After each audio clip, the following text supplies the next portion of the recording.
हरे कृष्णा जय श्री राम। स्वागत है आप सबका भगवत मार्ग में। तो ये हमारी series the way back to Godhead का सेकंड एपिसोड है। फर्स्ट एपिसोड में हमने और आपने ये जाना था कि क्या भगवान है या नहीं और क्या हमें स्पिरिचुअलिटी को फॉलो करना चाहिए या नहीं। तो अगर आपने अभी तक फर्स्ट एपिसोड नहीं देखा है तो आई बटन में या फिर डिस्क्रिप्शन बॉक्स में आपको उसका लिंक मिल जाएगा, आप वहाँ से जाकर उसे देख सकते हैं। तो हमारी आज की इस वीडियो का विषय है कि क्या हमारे वैदिक स्क्रिप्चर्स माइथोलॉजी हैं, क्या ये फेक हैं, क्या इनमें जो भी बातें हैं वो सिर्फ इमेजिनेशन है या फिर कुछ साइंटिफिक भी है। हम देखते हैं कुछ Bollywood movies, TV actors, TV serials, writers, comedians, तो ये सब हमारे वैदिक स्क्रिप्चर्स को फेक बताते हैं। और दुर्भाग्य की बात तो ये है कि हमारे इंडिया के यंग लोग, हिंदू लोग इन सब को फॉलो करते हैं और इन सब की बातें मानते हैं और वो भी कहते हैं कि हमारे वैदिक स्क्रिप्चर्स तो सब फेक हैं। तो वो लोग बात करते हैं प्रैक्टिकलिटी की। कुछ सो कोल्ड मॉडर्न लोग कहते हैं कि हम प्रैक्टिकलिटी पर जीते हैं, क्या इस संसार में जो शास्त्र है वो प्रैक्टिकल है। तो लोग रामायण पर, महाभारत पर सवाल उठाते हैं, क्या है रियलिटी, क्या सच में हमारे वैदिक स्क्रिप्चर्स, हमारे वैदिक शास्त्र, हमारे पुराण उपनिषद ये सब कुछ फेक है, क्या ये सच में माइथोलॉजी है, क्या ये सच में मिथ है या फिर इनमें कुछ साइंटिफिक भी है। तो आइए जानते हैं। सबसे पहले हम ये देखें कि हमारे जितने भी इस सदी के महान साइंटिस्ट हुए, जितने भी सेंचुरी के महान साइंटिस्ट हुए, उन लोगों का हमारे वैदिक स्क्रिप्चर्स पर क्या कहना। अल्बर्ट आइंस्टीन की एक स्टेटमेंट है, वो कहते हैं कि मैं जब भी भगवद गीता पढ़ता हूँ और ये सोचता हूँ कि भगवान ने इस संसार को, इस ब्रह्मांड को कैसे बनाया होगा, तब मुझे बाकी सब कुछ फालतू लगता है। आप अगर निकोला टेस्ला की बायोग्राफी पढ़ें तो वो अपनी बायोग्राफी में सनातन धर्म के बारे में, हमारे वैदिक स्क्रिप्चर्स के बारे में बताते हैं। नील्स बोर का कहना है कि जब भी मेरे मन में कोई डाउट आता है, कोई क्वेश्चन होता है, उपनिषद में उनका आंसर ढूंढता हूँ। बॉलीवुड एक्टर विल स्मिथ के बारे में तो आप सबने सुना ही होगा। उन्होंने रिसेंटली अपनी एक स्टेटमेंट दी थी कि जब मैंने 90% भगवद गीता को पढ़ा तो मेरे अंदर का अर्जुन जाग उठा था। हम देखते हैं जितने भी बड़े बड़े साइंटिस्ट हैं, टीवी एक्टर्स हैं, सभी हमारे वैदिक स्क्रिप्चर्स को फॉलो कर रहे हैं। परंतु दुर्भाग्य की बात तो ये है कि हम लोग ही अपने वैदिक स्क्रिप्चर्स को नकारते हैं। अच्छा, मॉडर्न साइंस हमारे स्क्रिप्चर्स के बारे में क्या कहती है, आइए मैं आप लोगों को कुछ क्लिप्स दिखाता हूँ। A motif known as the cosmic dance of Shiva. The god has 4 hands. In the upper right hand is a drum whose sound is the sound of creation.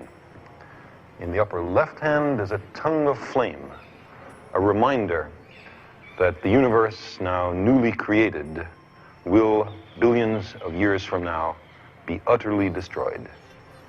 Creation, destruction. तो इन्हें तो आप सब जानते ही होंगे। Science की दुनिया में बहुत ही प्रसिद्ध नाम है कार्ल सागन, और ये एक एस्ट्रोनॉट है, एक साइंटिस्ट हैं, एक कॉस्मोलॉजिस्ट हैं और साइंस की दुनिया में इनका विशेष योगदान है। और जो लोग हमारे वैदिक स्क्रिप्चर्स को फॉल्स कहते हैं, मिथ कहते हैं, उन्हें इनकी बुक कॉस्मोस ज़रूर पढ़नी चाहिए। बहुत ही अच्छे से कॉस्मोस के बारे में बताया है, सारी एग्जांपल्स हमारे वैदिक स्क्रिप्चर से ली। You think, oh, science is very great. Let me tell you a small, quick story. 1907, J.J. Thomson gets the Nobel Prize, who was the director of the Cavendish Institute of Physics in Cambridge. Nobel Prize for saying that electrons are particles. Fine, Nobel Prize. 1937, his own son, P.J. Thomson, gets the Nobel Prize 30 years later for saying that they are waves.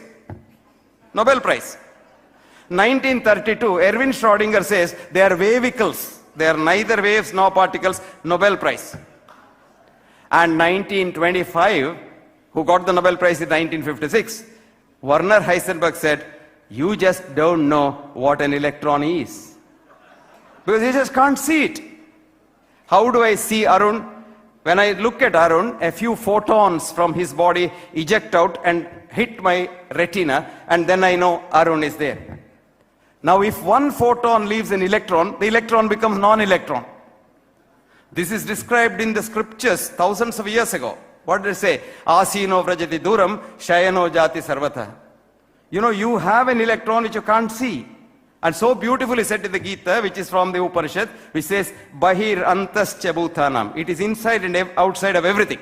Charam acharamevacha. It keeps moving. You're all, moving leptoquarks, but you look solid. It's Maya. और ये है diabetes research centre के को chairman doctor B.M. Hegde. ये एक professor हैं, एक author हैं और बहुत ही अच्छे से इन्होंने एक्सप्लेन किया कि कैसे हमारे स्क्रिप्चर्स और मॉडर्न साइंस आपस में रिलेट करते। तो हमारे शास्त्रास में महर्षि भारद्वाज का वर्णन आता है। महर्षि भारद्वाज ने प्लेन बनाने की पूरी प्रोसेस के बारे में शास्त्रों में बताया है और इस पर अभी एक रिपोर्ट भी पब्लिश हुई थी जिसमें कहा गया था कि महर्षि भारद्वाज ने प्लेन बनाने की पूरी प्रोसेस बताई है और इसमें एक एक्सपेरिमेंट भी हुआ जिसमें एक प्लेन बनाकर देखा गया और वो प्लेन उड़ भी। From ancient Indian texts that are believed to have been formally set to writing in 500 BC. He is going to subject it to wind tunnel analysis to determine if it is a viable flying machine. Is it possible that by studying the ancient Indian texts, we may be able to recreate advanced technology that existed thousands of years ago in India? Ancient astronaut theorists suggest that the texts may also contain details for advanced spacecraft.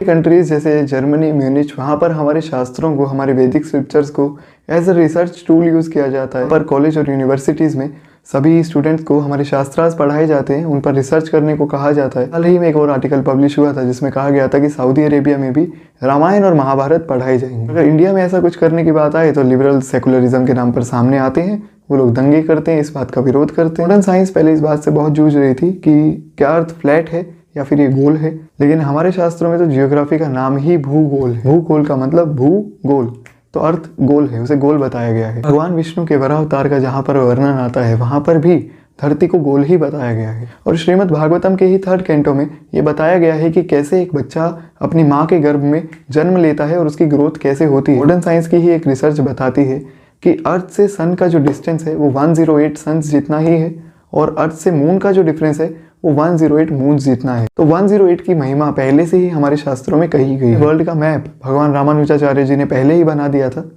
तो जितने भी facts, जितने भी proofs की बात की जाए, पूरी तरह से हमारे वैदिक स्क्रिप्चर्स प्रैक्टिकल हैं, साइंटिफिक हैं।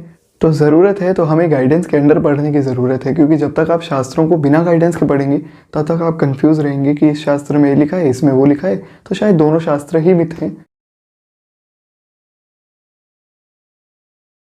हम रेगुलरली आप लोगों के लिए बिल्कुल प्रैक्टिकल और रियल नॉलेज के साथ वीडियोस लेकर आएंगे।